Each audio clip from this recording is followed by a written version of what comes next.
Hey, what's up DIYers? Mike Boards with the Mike Boards channel. Thank you for watching. In the event that you're having trouble getting brake fluid to your front calipers or brake lines, we're going to show you a possible cause. Let's go outside and take a look. All right, DIYers, outside of the vehicle, here's our Toyota Camry, and we just replaced our front driver's side caliper, and we're going to show you a goofy situation we ran into. And after replacing that caliper, we went to bleed the brake system, and we could not for the life of us get any fluid down to this caliper. And we were bleeding the brake system properly. However, unfortunately, after about 25 to 30 minutes of attempting to bleed the system, my best pal Norm and I looked at each other and we said, something is not right. Let's stop and we need to figure out what's going wrong. So we met at this point and we verified that the proper caliper was installed. Again, driver's side caliper.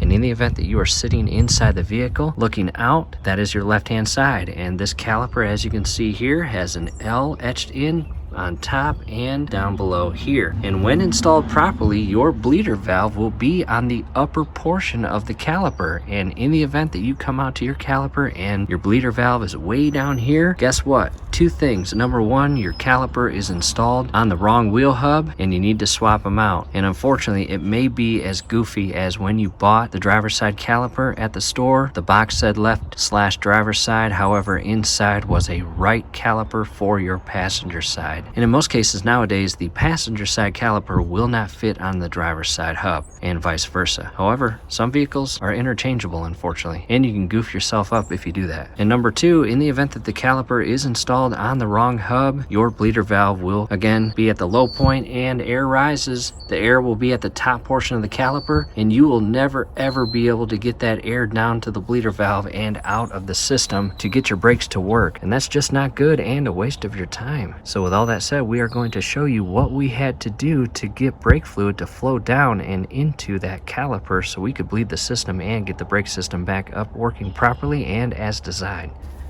This little connection point right here is your rubber line that feeds brake fluid into the caliper. In our case, it is an 11mm bolt. We loosened this up, removed it, and allowed this entire rubber brake line to hang. And as we let it hang, there was absolutely no brake fluid whatsoever flowing out of it, not even a drop after 20 minutes of letting it rest there. We then followed the line, comes back behind the strut and up and into the hard line connection point, and then feeds up and through the wall into your engine compartment.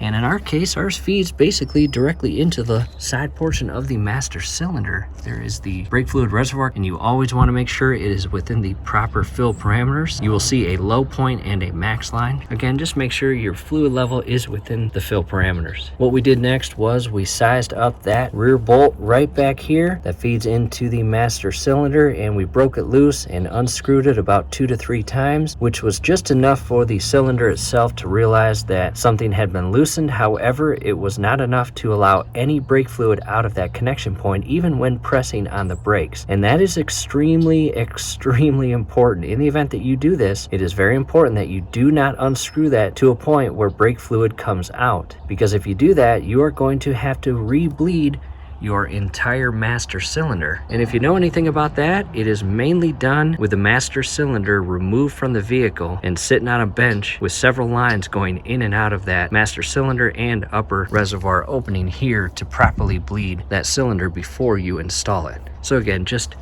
don't unscrew that to a point where fluid leaks out. And after we did about 2 to 3 turns, we waited patiently, and about a minute later, guess what, DIYers? Brake fluid started dripping out of this connection. At that point, we immediately re-secured this portion to the caliper and tightened that 11mm bolt. Came up top with our 8mm wrench. We carefully unscrewed the bleeder port and waited about another minute and a half, and you'll never believe it. At that point, we saw brake fluid dripping out of our bleeder port, and we were really excited about that. We went ahead and tightened that up, and I got back inside the vehicle and got in position to pump the brakes as Norm was out here at the wheel well and hub, loosening that bleeder valve, allowing the air to come out and re-securing until we had hard brakes, and we got them in about 5 to 10 minutes of buddy bleeding. And with all that said, let me back up just slightly.